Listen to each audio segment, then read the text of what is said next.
다 같이 일어나셔서 조용한 기도로 주일 아침 예배를 하나님 앞에 드립니다.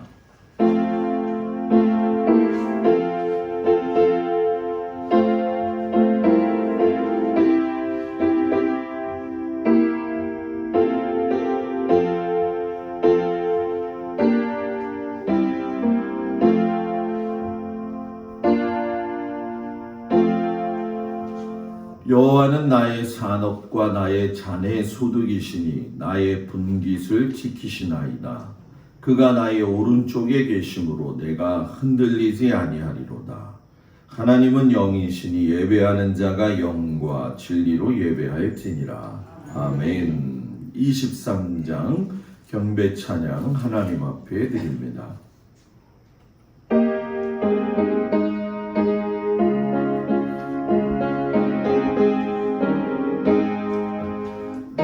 잎이 내게 있으면 그 잎 떨어지고 내 구주 주신 은총에 늘 찬송하겠네. 내 은혜로신 하나님 날 도와주시고 그 크신 영광 넓히며 알게 하소서. 내 주의 귀한 이름이 날 위로하시고 이기의 음악 같으니 참 희락되도다. 내 죄의 권세 깨뜨려 그 결박 크시고 이 주한 마음을 비로소 모청케 하셨네.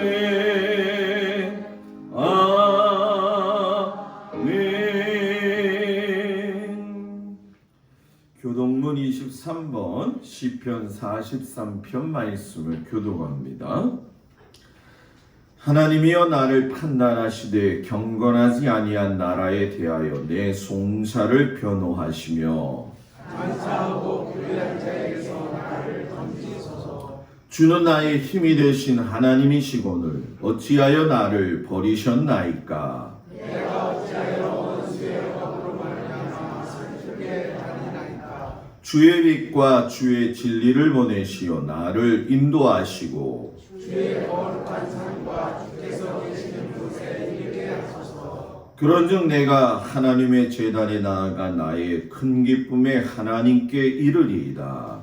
하나님이여 나의 하나님이여 내가 수금으로 주를 찬양하리이다. 내 영혼아 내가 어찌하여 낙심하며 어찌하여 내 속에서 불안해하는가. 너는 하나님께 소망하리라. 그가 나타나 도우심으로 말미암아 내 하나님을 여전히 찬송하리로다. 아멘. 전능하사 천지를 만드신 하나님 아버지를 내가 믿사오며 그 외의 아들 우리 주 예수 그리스도를 믿사오니 이는 성령으로 잉태하사 동정녀 마리아에게 나시고 본디오 빌라도에게 고난을 받으사 십자가에 못 박혀 죽으시고 장수한 지 4일 만에 죽은 자 가운데서 다시 살아나시며 하늘에 오르사 전능하신 하나님 우편에 앉아 계시다가 저리로서 산자와 죽은 자를 심판하러 오시리라.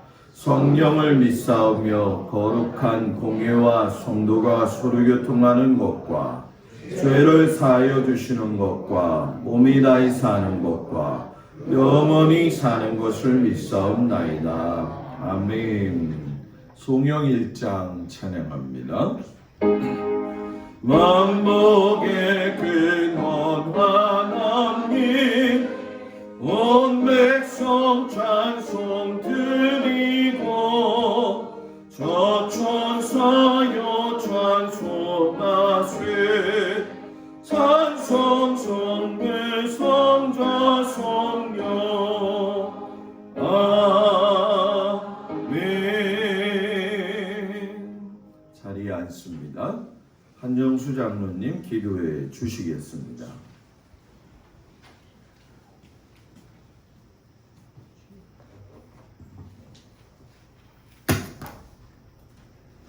고맙고 감사하신 아버지, 저희들 또 한 주간도 주님 은혜 가운데 저희들 잘 지내게 하시고 오늘도 거룩한 주님의 날을 맞이해서 몸된 대전에 나와서 하나님 앞에 예쁘게 예배드리게 하심을 진심으로 감사드립니다. 아멘. 그러나 저희들 순간순간 하나님의 말씀에 순종하고 하나님이 기뻐하시는 일을 하지 못한 저희들일지도 모릅니다. 하나님 다 용서하여 주시옵시고 오늘 이 예배에 우리 하나님 동참해 주시고 함께하여 주시사 우리의 예배를 연락하여 주시옵시고 저희들은 아버지 주님 앞에 산 제물을 드려서 하나님 앞에 영광 돌리는 귀한 시간이 되게 하여 주시옵소서. 아멘. 아버지 하나님 감사한 지난 주간에 또 우리 온 성도님들이 아버지 하나님 저 강원도 바람을 쐬라 아버지 하나님 갔다 왔습니다. 그러나 아버지 하나님 참석하지 못한 가정 몇 가정이 있어오니 좀 섭섭한 느낌을 얻었습니다. 저희들 동해 안에 가서 동해 바다에 아버지 우리의 마음을 다 흑암의 권세 모든 것은 다 쏟아버리고 왔사오니 이제 밝은 마음으로 하나님 앞에 더 겸손히 저희들 헌신할 수 있는 이번 모임이 아버지 하나님 관광이 되게 하여 주시기를 간절히 원하옵고 기도합니다. 이로 인해서 우리 교회가 변화되게 하시고 아버지 분위기가 아버지 하나님 잘 바뀌어서 서로가 아버지 하나님 화해를 풀고 마음 터놓고 아버지 하나님 주여 하나님 앞에 더 헌신할 수 있는 계기가 될 수 있도록 하나님 역사해 주심을 믿습니다. 오늘도 저희들을 불러주셨습니다. 하나님 앞에 아버지 하나님 신령과 진정으로 예배드리게 하시고 우리의 아버지 복잡한 마음은 다 아버지 하나님 버리게 하시고 오직 주님만 바라보는 마음으로 예배드릴 수 있는 귀한 시간이 되게 하여 주시옵소서. 또 이 주간은 아버지 선교주일입니다. 아버지 코로나로 인해서 많은 교회들이 약해졌는데 우리 교회가 아버지 하나님 그래도 튼튼히 서 있는 것을 감사드리면서 앞으로도 선교하는 교회가 되게 하시고 아버지 하나님 우리가 이웃교회를 위해서도 기도하고 신경 쓸 수 있는 우리가 되게 하여 주시옵소서. 우리 목사님도 담위에 섰사오니 쓰였사오니 하나님 아버지 말씀을 통하여 저희들이 다시 한번 깨닫게 하시고 저희들이 아버지 하나님 높은 마음은 낮아지게 하시고 우리가 아버지 하나님 주여 크고자 하는 자는 낮아진다고 했사오니 그저 겸손하게 주님 앞에 아버지 하나님 묵묵히 나갈 수 있는 신앙생활할 수 있는 저희들 되게 하여 주옵소서. 오늘도 아버지 처음 시간이 마치는 시간까지 우리 주님이 홀로 영광받아 주시옵소서. 예수님 이름으로 기도드렸습니다. 아멘. 하늘에 계신 우리 아버지여, 이름이 거룩히 여김을 받으시오며 나라의 마옵시며 뜻이 하늘에서 이루어진 것 같이 땅에서도 이루어지이다. 오늘날 우리에게 일용할 양식을 주옵시고 우리가 우리에게 죄 지은 자를 사하여 준 것 같이 우리의 죄를 사하여 주옵시고 우리를 시험에 들지 말게 하옵시며 다만 악에서 구하옵소서. 나라와 권세와 영광이 아버지께 영원히 있사옵나이다. 아멘.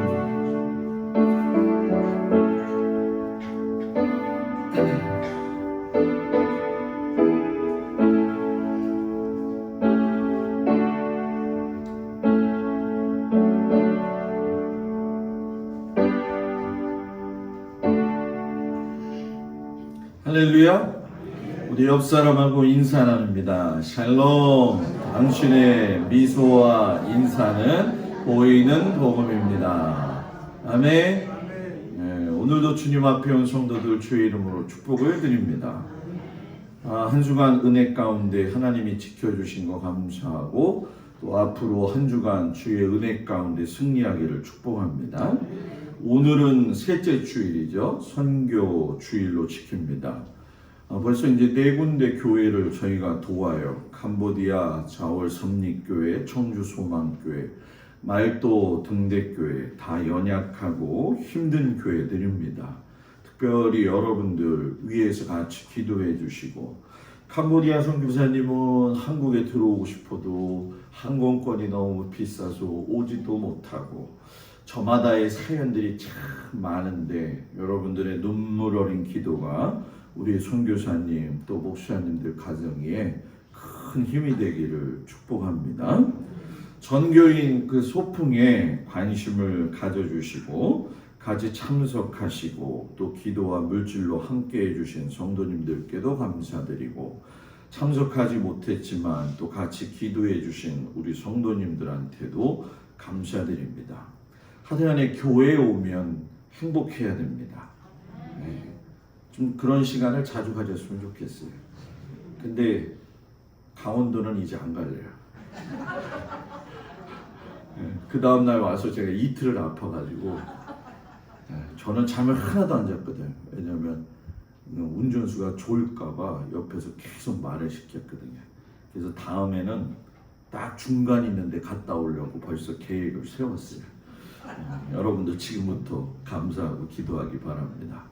오늘 특송은 은혜송이고요. 다음 주 특송은 충만송입니다. 찬양대 운영은 가을부터 하겠습니다. 왜냐하면 저희 교회가 강화에서도 좀 특별한 지역이기 때문에 주일 아침 예배를 9시에 드리고 있는데, 물론 1, 2부로 나누면 좋겠지만 그래도 성도들이 이럴 때일수록 다 같이 얼굴 보고 예배 드리는 게 좋을 것 같아요. 그래서 9시에 계속 진행을 하는데 굉장히 분주하고 또 뭐 펜션 일하시는 분들 뭐 너무너무 바쁘니까 지금 가을이 지나면서부터 찬양대를 좀 하고요.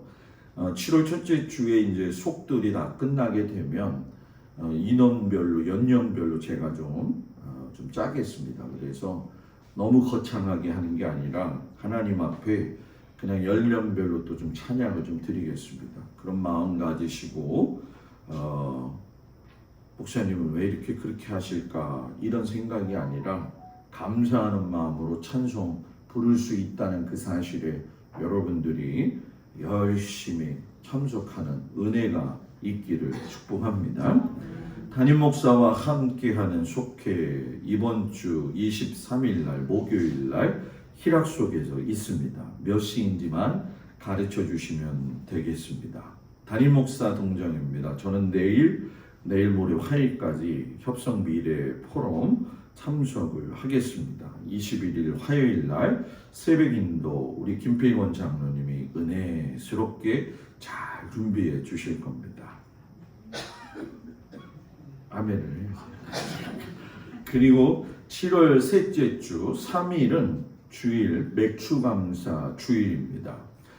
첫 것을 하나님 앞에 드리는 귀한 날인 것만큼 여러분들이 맥주감사 주일 지키는 것도 중요하지만 하반기에 직장 신방, 가정 신방, 일터 신방 원하시는 분들은 말씀을 하시기 바랍니다. 물론 제가 그냥 가도 상관은 없겠지요. 12월에는 전체 대신방이 있지만 그래도 여름을 시작하기 전에 여러분들이 담임 목사와 함께 더불어 예배 드리는 것 매우 중요한 신앙 훈련이기도 하고 중요한 일이기도 합니다. 그래서 중요한 신방인 것만큼 너무 격식도 중요하겠지만 같이 예배 드리는 거에 여러분들이 꼭 큰 중점을 두고서는 자원하는 마음이 좀 있기를 바랍니다. 그래서 좋은 신방이 될 수 있도록 해주시기를 바랍니다. 어떤 분이 우리 교회에 수박을 어저께 3통을 좀 사다 주셨어요. 그래서 수박을 뭐 예배 끝나고 어떻게 잘라 먹어야 되나 좀 고민을 많이 했습니다. 그래서 그분이 영락교회 다니시는 집사님이신데 뭐 너무 고마워서 어제 이제 여자 3분이 오셔가지고선 도시락에다가 딱 잘라가지고서는 수박을 놨습니다. 그러니까 별로 감동이 안 되나 봐요 지금. 네. 그래서 수박을 가실 때에 1인당 하나씩 이렇게 해서 가져가셔가지고서는 많이 맛있게 잡수시기를 바랍니다. 참 좋은 것 같아요, 그죠? 그죠?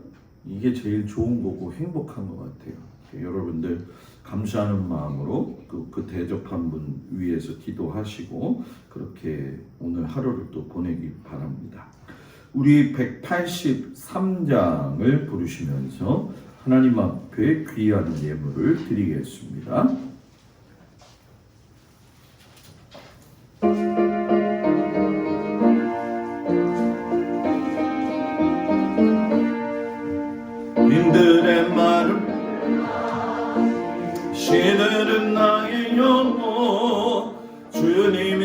약속한 성령 간절히 기다리네. 아무런 메마른 땅에 담비를 내리시듯 성령의 담비를 부어 새 생명 주옵소서. 담비 소리 들려 산천이 춤을 추는 몸비로 내리는 성령 내게도 주옵소서. 아무런 메마른 땅에 담비를 내리시는 성령의 담비를 부어 새 생명 주옵소서. 절 따라 의로를 내려 조목이 무성하니 갈급한 내 심령 위에 성령을 부소서. 아무런 메마른 땅에 담비를 내리시는 성령의 담비를 부어 새 생명 주옵소서. 잠대신 사랑의 언약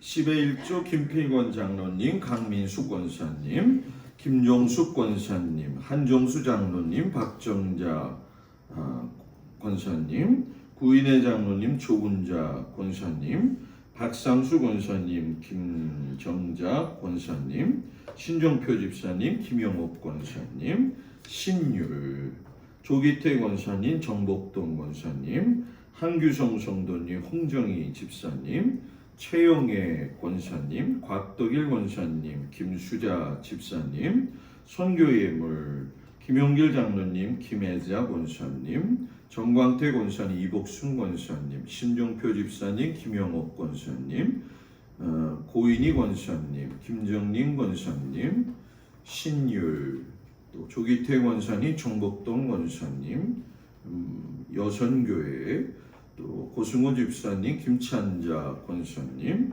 한순례 권사님, 김혜도 권사님, 박상수 권사님, 김정자 권사님, 박진선 권사님, 전영숙 집사님, 한시영, 김학렬 집사님, 손현옥 집사님, 김동수 목사, 김지영 사모, 한규호 집사님, 김희진 권사님, 박정희 권사님, 한정수 장로님, 박청자 권사님, 김종숙 권사님, 장정인 집사님 드렸습니다. 감사의 물 김필권 장로님, 강민숙 권사님, 김영미, 오소연, 김종민, 조혜인, 정광태 권사님, 이복순 권사님, 김종숙 권사님, 강옥순 권사님, 김학렬 집사님, 손현옥 집사님, 김동수 목사, 김지영 사모, 강병식 권사님, 오정희 권사님, 선교예물 백봉래 권사님, 감사예물 무명으로 드렸습니다. 곽덕일 권사님, 김수자 집사님, 한정수 장로님, 박청자 권사님, 구인혜 장로님, 조군자 권사님, 유영애 권사님 드렸습니다. 기도합니다. 고맙고 감사하신 아버지 하나님, 주님의 그 놀라우신 은혜와 사랑 가운데 한 주간도 지켜주시고 오늘도 이렇게 거룩한 주일 주님 앞에 나와서 예배할 수 있음을 참으로 감사드립니다. 세상이 너무나 복잡하고 여러 가지 경제적, 정치적, 또한 아버지 하나님 전쟁의 소능과 또 여러 가지 기근들로 인해서 많은 것들이 신음하고 아파하고 있습니다. 이 어려운 때에 아버지 하나님, 저희들이 믿음을 잘 지킬 수 있는 은혜 주시기를 간절히 기도하고 원합니다. 심지가 바른 믿음이 되게 하여 주시옵시고, 동막골에 산다고 여기에 머무르는 믿음이 아니라 하나님을 바라보며 그 나라와 그 주님의 주인됨을 인정하고 살 수 있는 저희들이 되어지도록 인도하여 주옵소서. 항상 건강을 주시고 주어진 그 일터에서 하나님 앞에 애쓰고 수고하며 최선을 다하여서 몸을 움직이고 땀을 흘리고 예물을 바칠 수 있고 자녀들을 위해 기도할 수 있다는 그 사실에 감사하게 하시고, 불평보다 불만보다는 하나님을 바라보며 견고하여 흔들리지 않는 귀한 믿음의 백성들이 되게 하여 주옵소서. 경제적으로 신음하고 있는 이때에 하나님 앞에 드리는 이 귀한 예물, 사람에게 드리는 것이 아니라 하나님께서 흠양하시고 받아주셔서 가물어 메마른 땅에 단비를 내리시듯 모든 성도들의 그 가정 위에 하나님께서 은혜의 단비를 부어 내려 주시옵소서. 선한 물질로서 하나님 앞에 쓰임받게 하여 주시옵시고, 무엇보다도 아버지, 성도들이 서로를 돌아보아 섬길 수 있는 은혜를 주시옵소서. 아버지 하나님, 특별히 몸이 연약한 성도들을 위해 기도하오니 주여 이 시간 긍휼히 여겨주셔서 주님의 피 묻은 손으로 어루만져 주시옵시고, 자녀들 위해서 눈물 뿌려 기도하는 아버지와 어미의 마음을 하나님께서 기억하여 주셔서 그 자녀들의 앞날을, 그 자녀들의 영혼을 주님께서 붙들어 주시기를 간절히 원하고 회복시켜 주시옵소서.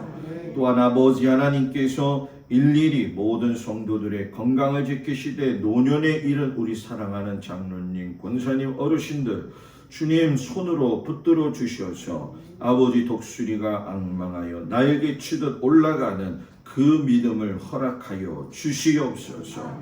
주께서 주신 이 은혜와 이 사랑으로 참 하나님 앞에 감사드리면서 우리 주 예수 그리스도의 이름으로 간절히 축복하며 기도하옵나이다. 아멘.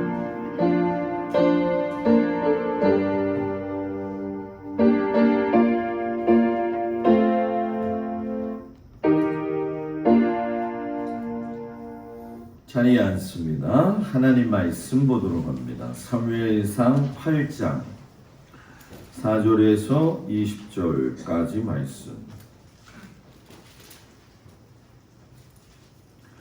구약 성경 419쪽에 나와 있습니다. 사무엘상 8장 4절부터 20절까지 말씀입니다.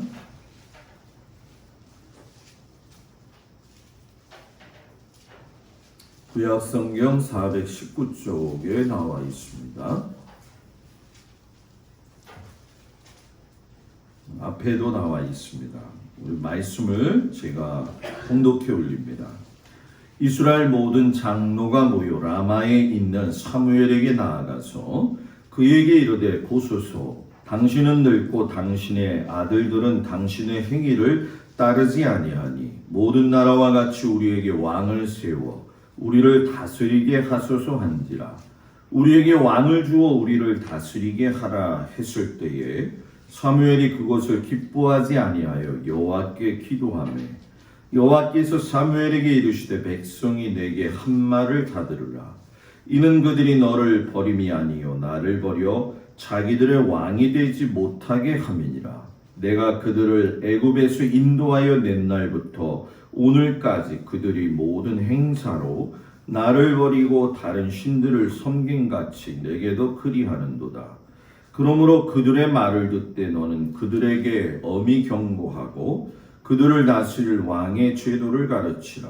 사무엘이 왕을 요구하는 백성에게 여호와의 모든 말씀을 말하여 이르되, 너희를 다스릴 왕의 제도는 이러하니라. 그가 너희 아들들을 데려다가 그의 병거와 말을 어거하게 하리니 그들이 그 병거 앞에서 달릴 것이며, 그가 또 너희의 아들들을 천부장과 오십부장을 삼을 것이며 자기 밭을 갈게 하고 자기 추수를 하게 할 것이며 자기 무기와 병거의 장비도 만들게 할 것이며, 그가 또 너희의 딸들을 데려다가 향료 만드는 자와 요리하는 자와 떡 굽는 자로 삼을 것이며, 그가 또 너희의 밭과 포도원과 감람원에서 제일 좋은 것을 가져다가 자기의 신하들에게 줄 것이며 그가 또 너희의 곡식과 포도원 소산의 11조를 거두어 자기의 관리와 신하에게 줄 것이며 그가 또 너희의 노비와 가장 아름다운 소년과 나귀들을 끌어다가 자기 일을 시킬 것이며 너희의 양떼의 10분의 1을 거두어 가리니 너희가 그의 종이 될 것이라. 그날에 너희는 너희가 택한 왕으로 말미암아 부르짖되 그날에 여호와께서 너희에게 응답하지 아니하시리라 하니 백성이 사무엘의 말 듣기를 거절하여 이르되 아니로소이다. 우리도 우리 왕이 있어야 하리니 우리도 다른 나라들 같이 되어 우리의 왕이 우리를 다스리며 우리 앞에 나가서 우리의 싸움을 싸워야 할 것이니이다 하는지라. 아멘. 고린도 후서 4장 16절에서 18절 말씀입니다. 고린도 후서 4장 16절에서 18절까지 말씀입니다. 신약성경 289쪽에 나와 있습니다.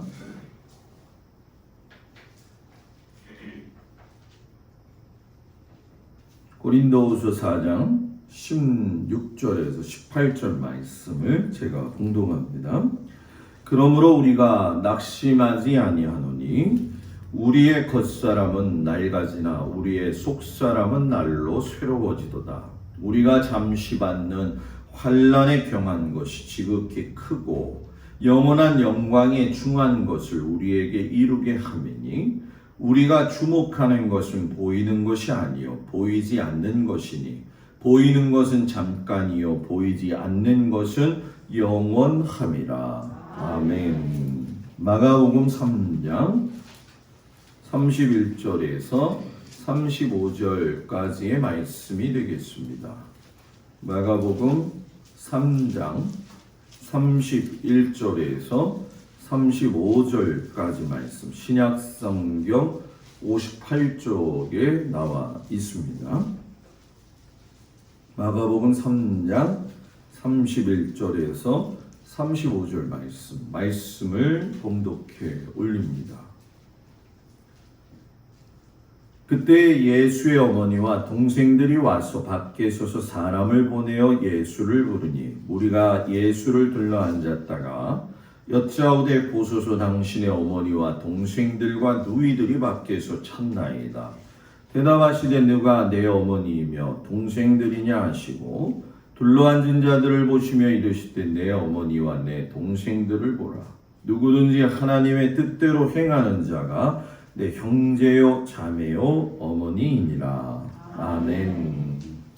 우리 은혜 소곡 나와서 하나님 앞에 찬양해 주시겠습니다.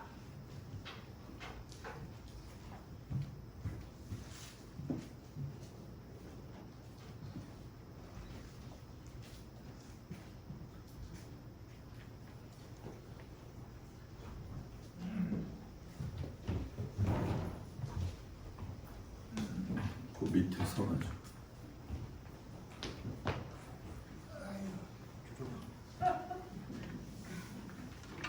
우측으로 더 가세요. 신집사님 가운데로 쓰시고 괜찮아요. 더 가시고.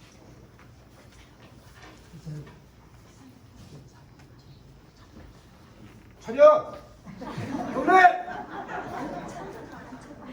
사소 이따 찾아요. 빨리 찾아요. 303장이래. 빨리 찾아요. 다 찾았어요? 앉아주세요.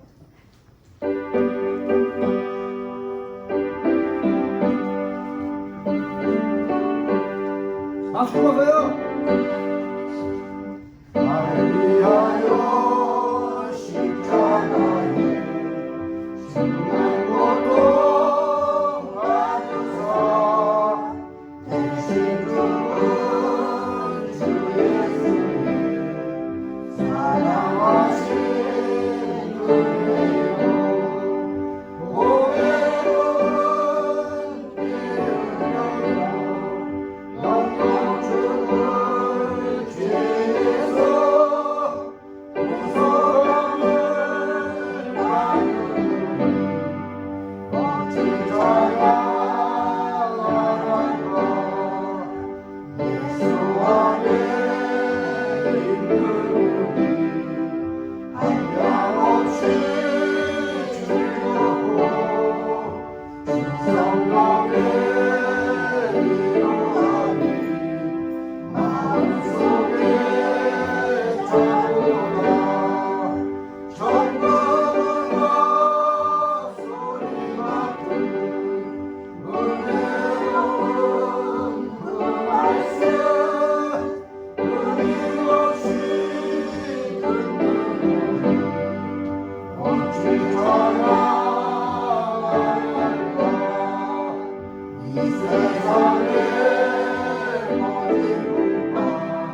기도하겠습니다. 하나님, 우리가 살아갈 적에 방향이 아름답게 잡혀야지 아름다운 변화가 일어납니다. 방향을 잘못 잡으면 길을 잃어버리고 하나님이 주신 인생을 결국은 낭비하다가 끝나고 인생을 마무리하게 됩니다. 그런 인생들 되지 아니하고 하나님 앞에 방향이 아름다운 변화를 통해 믿음의 삶을 살 수 있도록 은혜 내리어 주옵소서. 예수님의 이름으로 기도드렸습니다. 아멘. 할렐루야. 오늘 아침에도 주님 앞에 찾아온 모든 성도들 주의 이름으로 축복을 드립니다. 우리 주간에 김종숙 권사님 사위 되신 분 이제 소천하시고 어저께 장례를 잘 치렀습니다. 주님 안에서 위로받으시고 또 우리 김천영 성도도 몸이 많이 나아져서 오늘 주님 앞에 나와서 감사하고 또 여러분들이 각자의 삶에서 애쓰고 수고해서 이렇게 주님 앞에 나와서 하나님 앞에 예배드릴 수 있다는 그 사실에 늘 감사를 먼저 찾을 수 있는 우리 모두가 되기를 축복합니다. 감사를 많이 하면 감사할 일이 많이 생깁니다. 불평을 많이 하면 불평할 것만 생기게 되어지죠. 우리 모든 성도들이 감사할 것이 차고도 넘치는 은혜가 있기를 축복합니다. 오늘 성령 강림절 후 2주 예배의 하나님 말씀의 제목은 방향이 아름다운 변화, 요 제목을 가지고 같이 말씀의 은혜를 나누도록 하겠습니다.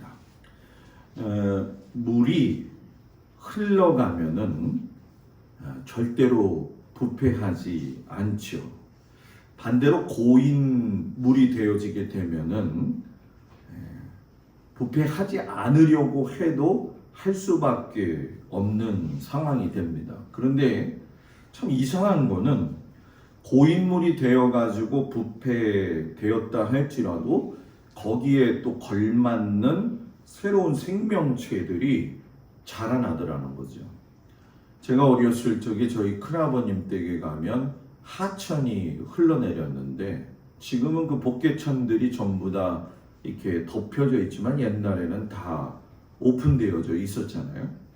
돌을 던지면 시커먼 물만 올라오는데 그렇게 부패 있어도 또 그 안에서는 또 여러 가지 미생물과 지렁이들 많이 자라더라고요. 제가 왜 이 말씀을 드리냐면은 하나님은 모든 만물을 창조하실 때에 항상 그 속에서 변화가 이루어질 수 있도록 만드셨다는 거예요.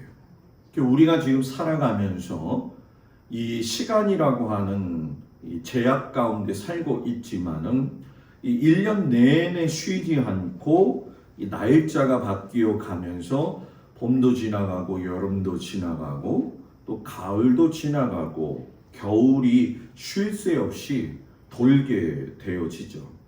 오늘 해가 떴다고 해서 내일 해가 뜨지 않는 건 아니지 않습니까?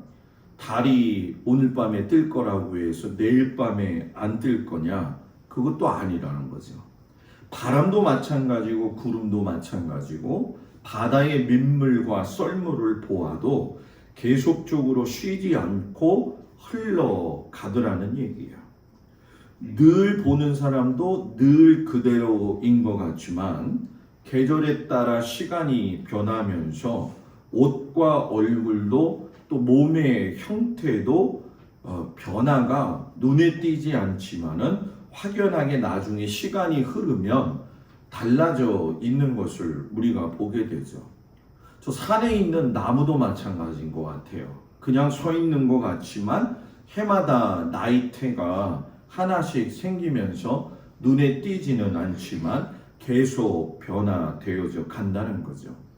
이제 가을이 오게 되면 우리나라에도 태풍이 올라오는데, 태풍이 중요한 것은 물론 여러 가지 피해를 주기도 하지만 바다에 깊숙한 것들을 휩쓸어 가지고 동이 나게 해 가지고 깨끗하게 정화시키는 데에는 또 태풍이 필요하다라는 거죠. 자, 제가 이렇게 쭉 말씀을 드리면서 이제 우리에게 한번 눈을 돌려보자라는 얘기예요. 하물며 사람도 마찬가지 아니겠냐는 거예요. 아기가 자라서 어린이가 되고, 또 어린이는 청년이 되고, 청년은 또 어른이 되어져 가는 거죠.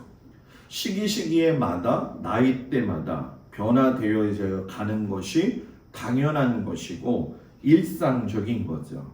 근데 어른이 되었는데도 불구하고 어린아이와 같은 생각을 가지고 산다면은 우리가 볼 때에 참 안타까움을 가지게 되죠.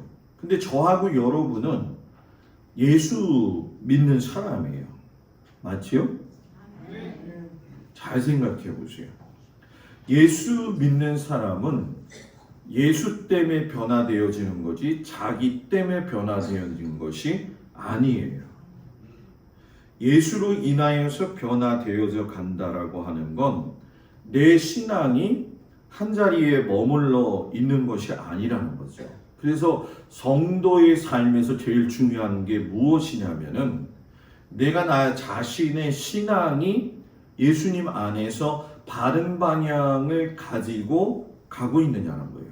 여러분 잘 아시다시피 예수 믿는 사람들은 정말 많습니다. 그런데 방향이 잘못돼서 문제가 너무 많고 또 하나님이 주신 인생을 너무 소홀하게 살고 또 주신 직분이든가 이런 내 시간을 너무나도 소홀하게 사는 경우가 많이 있죠. 사람들이 자기 개발이라고 하는 그 이름 하에서 삶의 경험도 세우고 나름대로의 계획을 바탕으로 해가지고서는 변화를 주려고 노력하지만 여러분 분명한 건 본질적으로 그 사람의 마음이 변하지 않으면 새로운 사람이 될 수 없다는 거예요. 자, 이 얘기는 무슨 얘기냐 하면 성격이 변화되지는 않아요. 왜냐하면 사람은 천성적인 기질이 있기 때문에. 그런데 천성적인 기질이 변하지 않는다고 해서 마음이 변하지 않는 건 아니라는 거죠. 예를 들면 김익두 목사님 같은 경우도 깡패였잖아요. 목회 일을 할 때도 보게 되면 천성적 기질이 있기 때문에 누가 와가지고서 이제 김익두 왔다라고 하면은 뭐 옛날 생각 나가지고 술도 뿌리고 쓰레기도 뿌려도 껄껄껄 웃으면서 그냥 가요. 왜? 그분의 기질이 천성적으로 그러기 때문에. 그런데 그분이 목회 일을 감당할 수 있었던 건 뭐냐? 그의 마음이 변화가 되어졌다는 거죠. 그러니까 우리는 겉으로 드러난 모습을 통해서만 사람을 평가하려고 할 때가 많이 있는데 변화의 새 사람이 되어진다는 것, 신앙생활의 올바른 믿음의 사람이 되었다는 것은 그 안에 하나님이 살아 계시느냐, 이게 중요하다는 거죠. 그 안에 하나님이 살아 계시느냐. 좀 어쩌면 여러분들한테 좀 기분 나쁜 말일 수도 있고 충격적인 말씀이도 되겠지만 저도 뭐 이 세 발의 피지만 55년 예수 믿어봤어요. 55년 예수 믿어봤는데 오래 믿은 게 제 삶을 변화시켜주는 건 아니에요. 항상 터닝 포인트가 있어가지고 하나님이 노크하실 때가 있고 그때에 내 마음을 지키고 하나님 앞에 내 자신을 지킬 때에 거기서 변화가 일어나는 거죠. 여러분들도 똑같다라는 거죠. 하나님이 우리 모두 안에 살아계시다면은 신앙적인 삶에서 변화가 분명히 일어나요. 이거는 단순히 도덕적으로 깨끗한 수준의 사람이 되어지는 게 아니라 사람들을 바라볼 때나 환경들을 바라볼 때에 대한 하나님의 긍휼의 마음을 알게 되어진다는 거죠.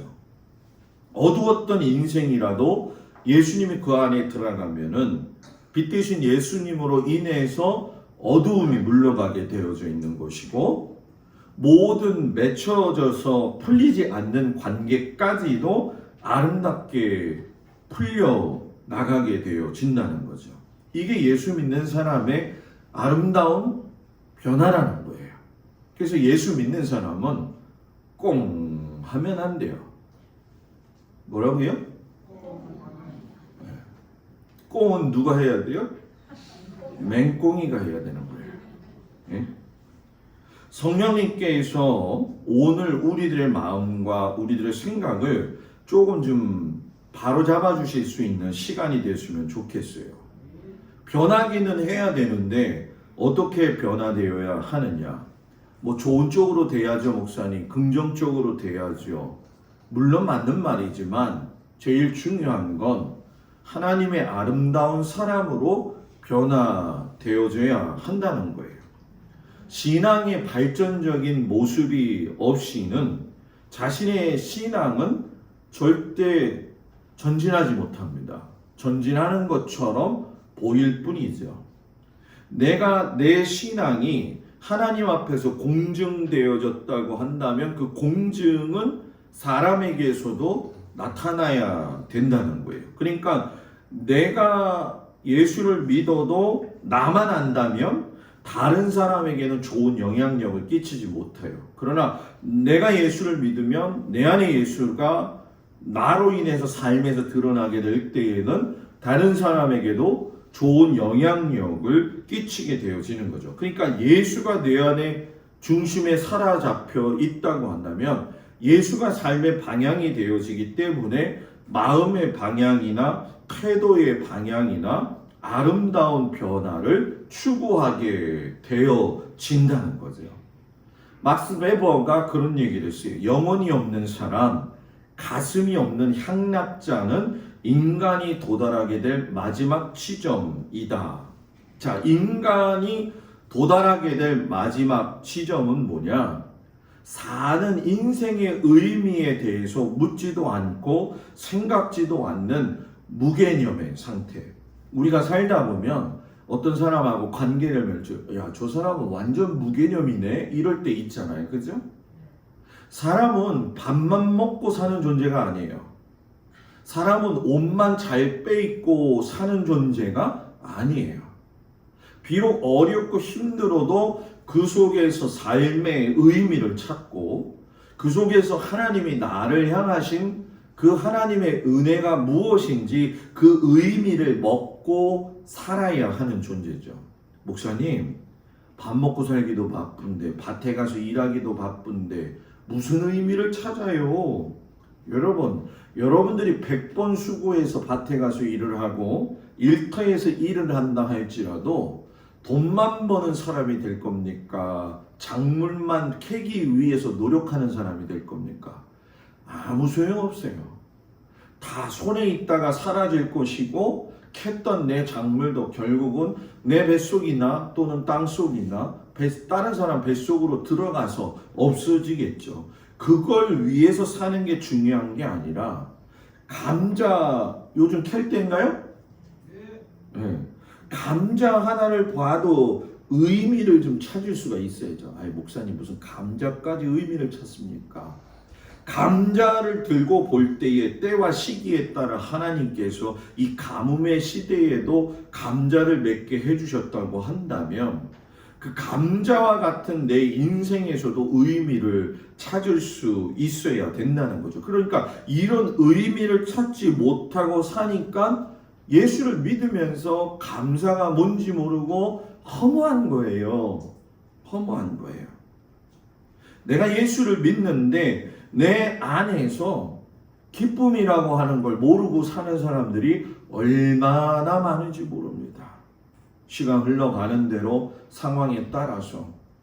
그러니까 결국 문제는 뭐냐 하면 내가 예수를 믿는다고 한다면 예수님이 말씀하셨던 지향하시는 방향을 정확하게 보고 그 방향에 따라 나를 잡아야 되는데 예수님은 말씀하신 것 방향과 내 방향은 달라요. 일단 내가 방향을 정했을 때에는 삶의 의미를 보여지는 것에다만 목적을 두기 때문에 마음으로는 내가 하나님의 방향대로 살아야지 하면서도 내가 이끌려가는 건 세상의 방향이 정해진 기준을 따라서 살아가더라는 거죠. 오늘 성경에 보게 되면 구약 성경에서 하나님께서 왕을 요구하는 백성들 앞에서 당혹해 하는 사무엘에게 그들의 말을 들어줘라. 너는 그들에게 엄히 경고하고 그들을 다스릴 왕의 제도를 가르치라. 여러분 이게 무슨 말이냐 하면 이스라엘 백성들이 요구하는 거죠. 우리에게 왕을 주세요. 왕정 시대를 허락해 주세요. 자, 사사 시대에서 왕정 시대로 시대가 변화되어져 가는 중요한 상황이라는 거예요. 그런데 하나님이 지금 사무엘에게 이야기하시는 건 뭐냐면 너희들이 사사 시대에서 왕정 시대로 넘어가는 그 변화 속에 있는데 영원히 없는 변화, 갈 길을 잃어버린 방향이 되어져서 살지 않도록 조심하라는 거죠. 지금까지 하나님께서 다스리셨던 그 제사장 나라가 새로운 왕을 요구하면서 왕정 시대가 일어난다는 건 그들의 삶에 굉장한 변화가 일어나고 있는 거예요. 여러분 지금 우리는 그런 시대에 살고 있어요. 단순히 지금 이 시대가 인플레이션이 일어나고 정치나 경제가 문제가 되어지고 우크라이나 사태가 문제가 되어지는 게 아니라 여러분 우리가 동막에 살고 있지만 생각은 세계를 바라봐야 되는 이유가 뭐냐 하면 지금 코로나 이후에 지금 주변에서 일어나고 있는 엄청난 일들, 예를 들면 여러분들 들어보셨는지 모르겠지만 메타버스라고 해가지고 가상현실 속에서의 세계가 떠올라가고 있고 이제는 돈이 없어지고 가상화폐나 이런 상황 속에서 수많은 변화가 일어나고 있는데 여기서 어떻게 신앙을 지킬 거냐? 목사님 난 그냥 이렇게 살다가 그냥 주님 오시면 갈래요. 가더라도 이 세상에서 방향을 잘 잡고 가야 되잖아요. 그러니까 우리나라의 한계점이 뭐냐 하면 젊은 세대들은 너무 급속하게 변화되어지는 거에 금방 익숙해지는데 우리의 세대와 자녀들의 세대와 그 자녀들이 낳은 또 자녀의 세대는 갭이 너무 커가지고 신앙이 전통적으로 이어지지 않는다라고 하는 아쉬운 아주 난제의 상황 속에 있다라고 하는 거죠. 그렇기 때문에 지금 이 왕정 시대로 들어가는 이스라엘 백성에게 이야기하시는 것처럼 오늘 우리 동막교회 성도들에게도 너희가 동막골에 살기 때문에 동막 수준으로 사는 게 아니라 이 세대에 어떻게 변화되어지면서 너희들의 신앙을 지킬 거냐 방향을 정해라 이 말씀을 하시는 거죠. 그러면서 복음서에서 예수님이 당신의 어머니와 동생과 누이들이 찾아왔다고 하니까는 대뜸 하신다는 말이 누가 내 어머니고 누가 내 동생이냐 이렇게 얘기를 해요. 그러면서 누구든지 하나님의 뜻대로 행하는 자가 내 형제요 자매요 어머니다 라고 단호하게 이야기를 하시죠. 그러면서 사도 바울은 서신서에서 뭐라고 이야기하냐면 우리가 주목하는 것이 보이는 것이 아니요 보이지 않는 것이니 보이는 것은 잠깐이요 보이지 않는 것은 뭐예요? 영원함이라 이렇게 이야기를 해요. 여러분 이 말씀의 전체적 뜻이 뭔지 아십니까? 우리가 변화되어져 가야 할 바른 방향을 보라는 거예요. 잠시 지나갈 이 세상의 세계를 바라보고 거기에다가 눈을 파는 게 아니라 영원한 세상으로 이끌어 가시는 그 아버지 하나님의 뜻을 밝히 볼 수 있는 그런 믿음에는 저는 우리 성도들이 그 정도의 신앙으로 올라가야 된다고 믿습니다. 올라가야 돼요. 이스라엘의 그 사무엘상 8장 4절 5절에 보면 이스라엘 모든 장로가 모여서 라마에 있는 사무엘에게 나아가서 그에게 이르되 보소서 하면서 당신은 늙고 당신의 아들들은 당신의 행위를 따르지 아니하니 모든 나라와 같이 우리에게 왕을 세워 우리를 다스리게 하소서. 자, 왕정 시대로 전환되어지는 진짜 이유가 무엇이냐 하면은 여러분 다른 나라의 모습처럼 왕을 세워달라는 그 이유는 사사시대의 부패에서 시작이 된 거예요. 그 부패의 중심에는 누가 있었냐 하면 사무엘의 아들들이 있었죠. 그래서 사무엘상 8장 3절에 보면 그의 아들들이 자기 아버지의 행위를 따르지 아니하고 이익을 따라 뇌물을 받고 판결을 굽게 하니라. 하나님의 법은요, 다른 사람이 억울한 일 당하지 않게 하는 거예요. 여러분 이거 정확하게 아셔야 돼요. 모든 성경의 제사장 나라의 내용은 다른 사람의 마음을 아프게 하지 않는 거예요. 여기서 이 사무엘의 아들들이 뇌물을 받고 판결을 굽게 했다라는 얘기는 원통한 자들, 억울한 자들, 마음에 가슴 아픈 자들을 많이 남겼다는 얘기입니다. 세상의 악한 이유 중에 한 가지가 여러분 뭔지 아세요? 뭐 동성연애가 있고 뭐 술이 있고 뭐 이런 것들 다 뭐 마찬가지지만 제일 중요한 건 뭐냐면 그 핵심 속에는 하나님이 사람을 만드셨을 때는 사람에게는 하나님의 형상이 있어요. 그렇기 때문에 사람에게 부여진 하나님의 은혜가 서로 간에 은혜를 끼쳐야 되는 건데 그 은혜를 그 형상 속에서 남을 힘들게 하거나 아프게 하면 안 된다는 거예요. 안 된다는 거예요. 푸틴이 어저께 독소를 쏟아냈죠. 서방 국가들이 잘못했기 때문에 일이 일어난 거지 우크라이나 전쟁 때문에 이 문제가 일어난 게 아니다. 여러분 한 사람이 미쳐가지고 우크라이나 사람 몇몇 명을 죽인다? 이게 정상적인 거냐는 거예요. 원통함이 하나님께서 다 들으신다고 그랬어요.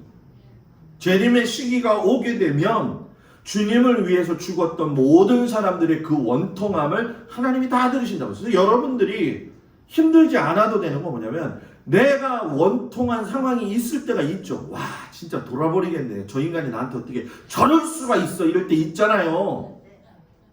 그죠? 그때 그 사람하고 싸우지 말라는 얘기예요. 왜? 그 사람하고 싸우면 내 시간 낭비고 내 원통함은 누가 하시느냐? 하나님이 하신다는 거예요. 세상에서 제일 무서운 게 여러분 뭔지 아십니까? 하나님이 그 인생 그냥 내버려 두는 게 제일 불쌍한 거예요. 근데 그걸 모르죠. 참 안타까워요. 저는 목회하면서 그게 너무너무 안타까워요. 사무엘을 보면서 우리가 공감하는 게 뭐냐? 자식 교육만큼은 정말 억지로 안 된다는 거예요. 그의 스승이었던 엘리 제사장의 두 아들 홈니와 비느하스도 얼마나 성전을 더럽혔습니까? 어지럽히고. 사무엘의 아들도 이익과 뇌물을 탐하면서 공정한 재판을 하지 않을 적에 사무엘이 지금 이 시간 그가 뭐 하나님의 일을 열심히 하긴 했지만은 백성들이나 이스라엘 장로들이 왔을 적에 이렇게 얘기해야 되는 거예요. 맞아요. 내 아들들이 판결을 굽게 해서 당신들의 마음을 어렵게 했는데 그래요. 내가 한번 하나님 앞에 간구하면서 어떤 방법을 찾아야 될까 기도해 볼게요. 이게 정답인데 왕이 너희 아들들을 데려다가 병거나 말을 몰게 할 것이고 왕궁을 위해서 너희 딸들을 데리고 시녀로 보낼 것이고 너희는 왕을 위해서 막대한 세금을 낼 것이다. 왕이 나올 때에 좋지 않은 부작용에 대해서만 강조를 해요. 그리고선 끝내 결론을 맺지 못하고 각자 집으로 돌아가게 된 거예요. 물론 하나님이 왕을 요구하는 그 백성들에 대해서 좋은 마음을 받아들이신 건 아니에요. 그래서 사무엘에게 뭐라고 이야기하시냐 하면 그들이 너를 버림이 아니요 누구를 버렸다고요? 나를 버려 자기들의 왕이 되지 못하게 하였다. 여러분, 하나님이 뒤끝이 있을 것 같아요? 없을 것 같아요? 있을 것 같아요? 없을 것 같아요? 여러분, 하나님이요 뒤끝 있습니다.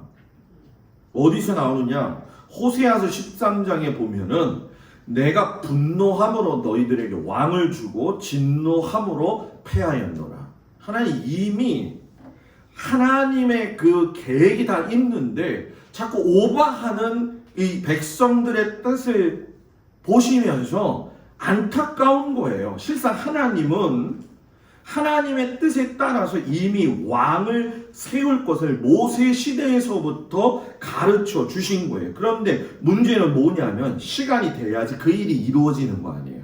그런데 이루어지지 않은 그 일을 사람들이 자꾸 앞당기는 거죠.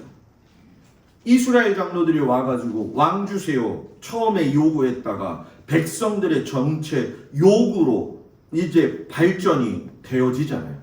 당신은 늙었고 아들들은 당신의 길을 따르지 아니하니 다른 나라들처럼 왕을 세워서 우리를 다스리게 해달라. 집요하게 왕을 원하는데 그 속의 배경이 뭐냐면 사무엘상 8장 20절에 나와 있죠. 우리도 다른 나라들 같이 되어 우리의 왕이 우리를 다스리며 우리 앞에 나가서 우리의 싸움을 싸워야 할 것입니다. 백성들의 요구가 매우 합리적인 것처럼 보여요. 왜? 경쟁의 시대에서 다른 나라하고 비교하면 뒤떨어질 수밖에 없으니까 반드시 왕이 필요합니다. 경쟁의 이 현대 시대를 살아가는 데 있어서 뒤떨어지지 않기 위해서는 하나님이 아닌 다른 방법이 있다 할지라면 그거라도 해야 되지 않겠습니까? 이 논리하고 똑같다라는 거죠. 그러니까 여기서 말하는 그 다른 나라들은 실상 강대국인데 이 강대국들을 바라보면서 그들의 마음속에는 뭐가 있었느냐? 동경하는 마음이 있었다는 거예요. 그러니까 방향이 하나님에게서 세상으로 이렇게 휘어지는 거죠. 휘어지는 거예요.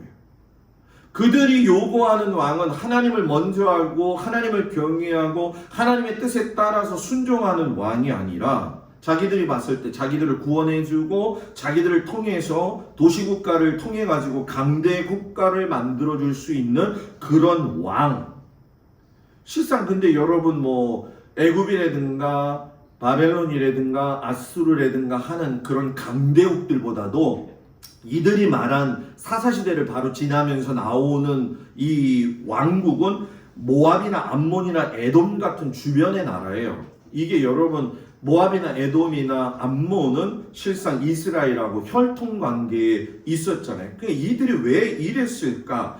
왕이 없다라고 하는 걸 그들이 이유를 걸고 내세운 게 뭐냐면 출애굽 이후에 40년 광야 생활을 해보니까 떠돌이 생활을 하면서 자기들이 힘들었거든요. 그리고 가나안 입성 이후에도 보게 되면 원주민들과 아주 크고 작은 전쟁을 계속 치르게 되어질 적에 이 이스라엘의 백성들의 이 시스템이 뭐냐면 12지파 중심의 제사장을 중심으로 한 시스템이었어요. 근데 그 시스템에 보이는 것이 연약하다라는 거죠. 그들이 봤을 때. 그런데 그 시스템의 가장 왼 위는 누구였냐면 나라는 거예요. 하나님이.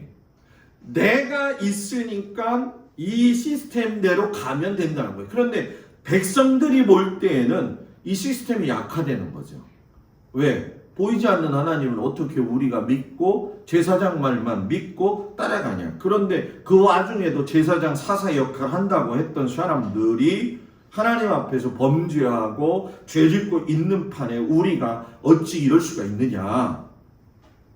이럴 생각 갖고 있죠. 그런데 하나님은 여러분 다윗왕이라고 하는 사람을 벌써 준비하셔서 메시아 되신 예수님이 오실 수 있도록 사전 준비를 다 해놓으신 상태였었어요. 그런데 이들이 성급하게 함으로 말미암아 여러분 실패로 끝난 사울을 왕으로 삼게 되어지잖아요. 그러니까 변화의 시대 속에서 하나님이 이끄시지 않는 변화, 진정한 하나님의 마음이 담겨져 있지 않는 변화, 이것이 이스라엘의 실패가 되어지고 이스라엘 역사의 오점으로 남겨지게 되었다는 거죠. 5점으로. 그래서 여러분 이 이스라엘 백성들의 태도를 보면서 8절에서 하나님이 그들을 이야기하셔요. 내가 그들을 애굽에서 인도하여 낸 날부터 오늘까지 그들이 모든 행사로 나를 버리고 다른 신들을 섬기며 내게도 그리하는도다. 맨날 그랬다는 거예요. 너희들은 맨날 내가 너희들을 그렇게 인도했는데도 불구하고. 그래서 믿음의 사람에게 제일 중요한 게 뭐냐 하면은 나의 삶에서 모든 일어난 일들은 성경 하나님의 말씀의 관점을 통해서 볼 수 있어야 된다는 거예요, 여러분. 그런데 여기서 중요한 게 뭐냐? 다른 사람한테 일어난 거를 왜 하나님의 관점을 가지고 자기가 정죄하냐는 거예요. 이것도 잘못된 거죠. 다른 사람에게 눈 돌리지 말라는 거예요. 누구한테 눈 돌리라는 거예요? 하나님이 아니라 나. 하나님의 눈으로 다른 사람을 보고 정죄하지 말고 하나님의 눈과 마음으로 나를 보라는 거예요. 저 사람은 저렇게 될 이유가 있을 수밖에 없는 거야. 우리가 그래서 그러잖아요. 미안한 얘기지만 너나 잘하세요. 네? 하나님의 시선으로 나를 바라볼 적에 내가 하나님의 방향으로 제대로 가고 있는 눈이 내게 있는지 그게 깨어 있는 거예요. 그게 신앙이 살아있는 거예요. 남의 것을 보고선 이야기하는 게 신앙이 살아있는 게 아니라 내가 정말 지금 하나님 말씀대로 살아가고 있는가? 내가 오늘 하나님 앞에 이야기하고 있는 기도의 내용이 하나님이 정말 요구하시는 건가? 나에게 지금 왕은 돈이 되었고 왕은 권력이 되었고 왕은 나의 자랑이 되었고 왕은 나의 지식이 되어졌고 왕은 나의 경험이 되어져 가지고 하나님이 원하시는 진짜 하나님의 왕을 버리고 내 생각을 따라서 그냥 살아가면서 그게 왕 대신 하나님을 따라간다고 생각하는 건 여러분 미안하지만 착각입니다. 이런 건 누구도 안 가르쳐줘요. 저니까 여러분들한테 가르쳐주죠. 네? 바르게 살아야지 하나님 앞에서 올바르게 살아야지 하는데 실상 우리의 귀는 막고 살고 있거든요. 왜? 하나님의 말씀은요 들어오면 내 마음에 양심이라는 걸 주셨기 때문에 그 속에서 막 꿈틀꿈틀거려서 막 영과 혼과 육을 막 쪼개신다 그러잖아요. 근데 요즘은 말씀 들어도요 안 쪼개져요. 안 쪼개져요. 마음이 돼지속이 되고 머리가 돼지속이 됐는지 이 사회가 요구하는 거. 예를 들면 여러분 우리는 좀 눈을 돌려야 돼요. 이제 동물이 학대되어져서 뭐 우리가 길고양이들도 많이 있고 뭐 길강아지도 많이 있지만은 여러분 생각해 보십시오. 그 예전에 몇 달 전에 나왔잖아요. 남해안 쪽에다가 수영장에다가 고양이들이 못 올라오도록 거기다가 몇십 마리를 넣어가지고서는 무참히 죽여버리는 인간들. 꼬리를 잡아가지고서 머리통을 내리쳐가지고 고양이를 죽이는 사람들. 여러분 그게 정상적인가요?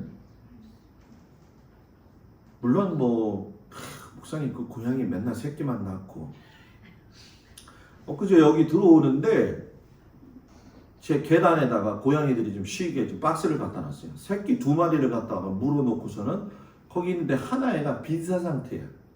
그러니까 엄마가 데리고 왔는데 하나는 안 데리고 왔어요. 원래 사람 손길 타면 안 되거든요. 그래서 제가 고민이 많이 되더라고. 저거를 또 살려주면 내가 또 키워야 되는데 이건 아닌데. 그래갖고 우유를 조금 갖다 먹였는데 고개를 들어보니까 이거 한 3시간 지나면 죽을 상이에요. 내가 볼 때는. 쟤도 그렇게 살던 애거든요. 근데 왔는데 엄마가 데리고 왔더라고. 속으로 감사했어요. 그래 네 품에 죽는 게 차라리 낫다. 내 품엔 오지 말아라. 내 품엔 오지 말아라. 자연 파괴하는 거. 우리 뭐 지금 진짜 동막 해변 아름답잖아요. 뭐 버려지는 쓰레기들이 얼마나 많습니까? 그죠? 스티로폴에서 다 뜯어져 나간 것들이 결국 낙지가 먹고 쭈꾸미가 먹고 개가 먹고 망둥이가 먹고 조기가 먹고 또 병어가 먹고 또 뭐 있나요? 농어가 먹고 그게 다 나한테 온다는 거잖아요. 우리도 열심히 한번 그런 것도 해볼 필요가 있어요. 동성연애 사회 구조와 한마디도 하지 않으면서 우리는 집에 앉아가지고서는 모바일 유튜브 보지. 뭐 사회학이 어떻게 돌아가든 우크라이나가 누가 죽든 뭔 상관이야. 나는 지금 잘 있고 내가 그냥 이렇게 보면서 좀 은혜 받을 말씀이 있나 목사님 듣고 이렇게 좀 보고, 무슨 나오나 쫓아다니는 것도 아니고 남진 쫓아다니는 것도 아니고 유튜브 보면서 내가 좋은 설교 말씀만 들어서 내 귀를 즐겁게 하는 게 아니라 하나님의 말씀을 딱 들으면 순종하든지 불순종하든지 두 가지 중에 하나를 선택해야 되는 기로에 있는 거예요. 예배를 중요시하는 건 선택이 아니라는 거예요. 일주일에 한 번 예배 드리러 와서 우리가 은혜 받고 가는 건 정말 기적이에요. 그죠? 한 번 와서 예배 드렸는데 은혜 받고 가면 얼마나 기적이야. 그러니 수요 예배 나오고 새벽 예배 나와서 은혜 받으면 그건 진짜 끝내주는 거지 뭐. 끝내주는 거죠. 사회가 악하면 악할수록 더 원칙으로 돌아가야 돼요. 더 원칙으로 돌아가야 돼요. 그래야지 방향이 안 바뀌죠. 왜 우리가 조금만 틈이 벌어지면 여러분 왜 우리의 입술에서 감사의 모습이 사라지냐는 거예요. 어제 은혜 받아갖고 좋았는데 갑자기 오늘 아침에 쎄한 경우도 저는 많이 봤거든요. 저는 많이 봤어요. 왜 저럴까? 네? 아 목사님 어제는 은혜 받아갖고 너무 좋아갖고 그냥 아주 환장했어요. 막 이렇게 좋다고 얘기하고 막 그래요. 근데 오늘 아침에 보면 인상이 탁 찌그러져가지고서는 이러고 왔어요. 세상의 모든 십자가를 혼자 지고 가는 것처럼. 네? 왜 이렇게 변동이 많냐는 거예요, 여러분. 그건 뭐냐면 결국 내가 예수를 믿지만 자꾸 방향이 하나님 말씀 들을 땐 여기에 있다가 밖에만 나가면 절로 보는 거기 때문에 그런 거예요. 그래서 여러분들의 눈을 들어 누구를 보라? 하나님을 보라, 하늘을 보라. 차라리 세상 보기 싫으면요, 하늘을 보세요. 하늘을 보세요. 그래서 고생하는 사람이 많고 아픈 사람이 많고 너무나도 약한 사람들이 많기 때문에 주님이 빨리 오셔야 돼요. 주님이 빨리 오셔야 돼요. 예수님께 찾아온 어머니와 동생들을 향해서 아주 모질게 대답하는 거 보니까 아주 우리 생각엔 그러죠. 아니 도대체 예수님은 부모도 못 알아보고 형제도 못 알아보는 사람인가?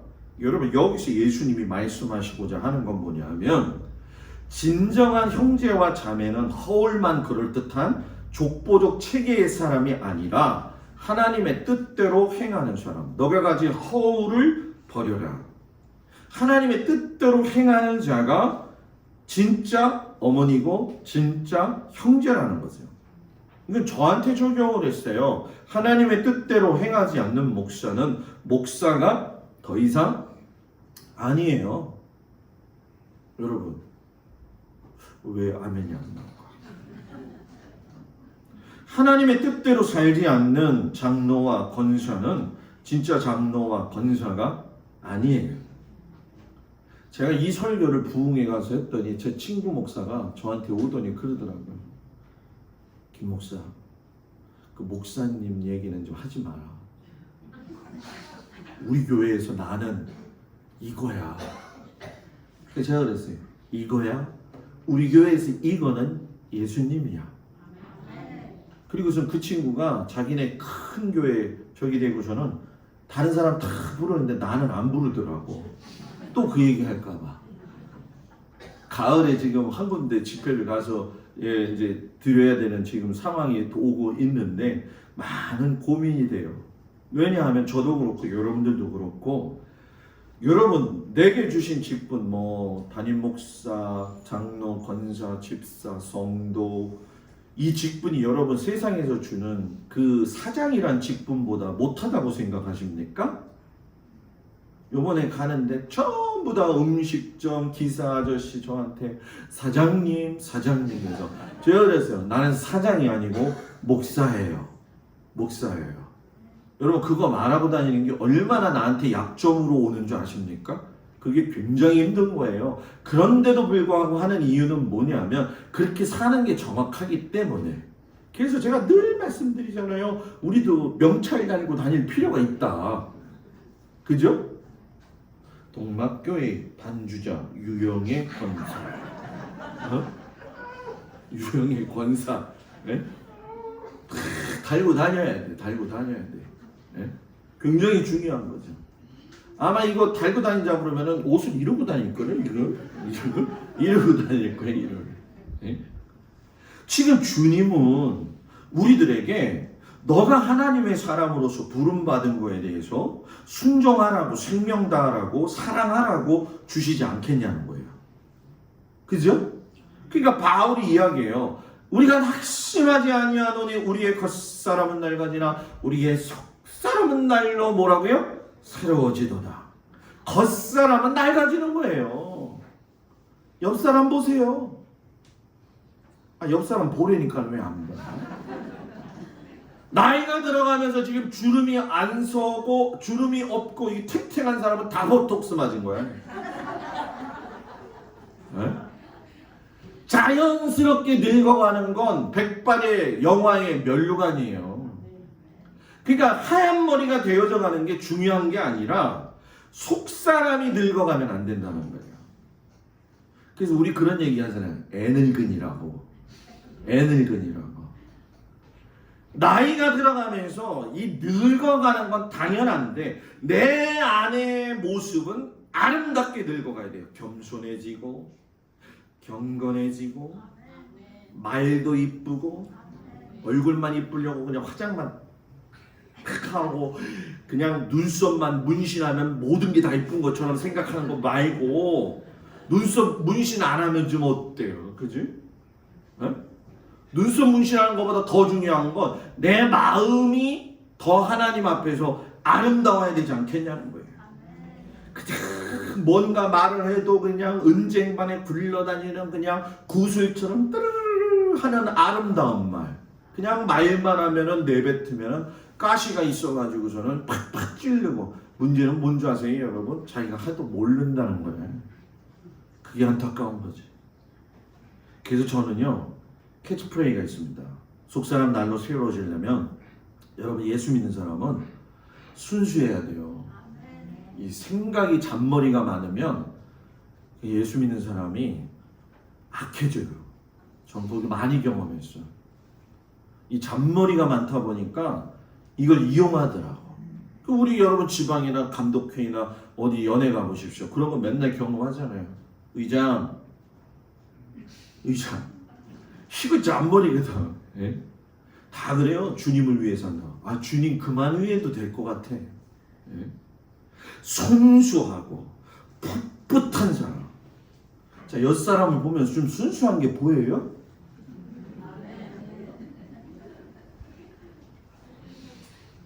참 순수해 보여야지. 예? 우리가 주목하는 것은 보이는 것이 아니요 보이지 않는 것이니 보이는 것은 잠깐이요 보이지 않는 것은 영원함이라. 그들이 너를 버림이 아니라 나를 버린 것이라. 왜? 잠깐 보이는 것에 신경 쓰다 보니 나는 제껴놓았다. 그래서 잠언 24장에 1절에 솔로몬이 그런 얘기를 했어요. 너는 악인의 형통함을 부러워하지 말며 그와 함께 있으려고도 하지 말지어다. 예수 믿는 사람이 악인이 형통되어주는 걸 보고 열받을 때 있죠. 나는 왜 이렇게 사는데도 안 되는데 쟤는 왜 이렇게 잘 되는 거야. 나쁜 짓은 다 하고 혼자 저러는데. 그럴 때 있어요 없어요? 우리 교인들은 너무 착하네. 없어요? 있어요. 저도 배 아플 때가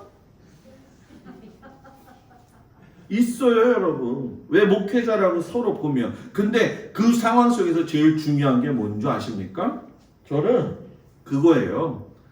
내가 어떤 평가를 사람들한테 받는 것도 중요하지만 내가 하나님 앞에서 어떤 태도를 가지고 사느냐 이건 사람들이 몰라요. 하나님만 아셔요. 여러분들을 보고 계신 하나님이 그렇게 보신다는 걸 기억하시라는 거예요. 하나님이 이스라엘 백성들을 강대국 가운데 살게 하신 것은 너희들이 부러워하라고 놓은 게 아니라 너희가 약하고 너희가 가난하고 더디 발전해도 보여지는 떡이 아닌 하나님의 말씀으로 사는 것이 아름다운 삶이고 겉사람을 주장하기보다는 속사람의 아름다움을 따라서 사는 것이 진짜 행복이다라고 하면서 우리에게 말씀하고 계시는 거죠. 사랑하는 성도 여러분, 방향을 잘 잡으세요.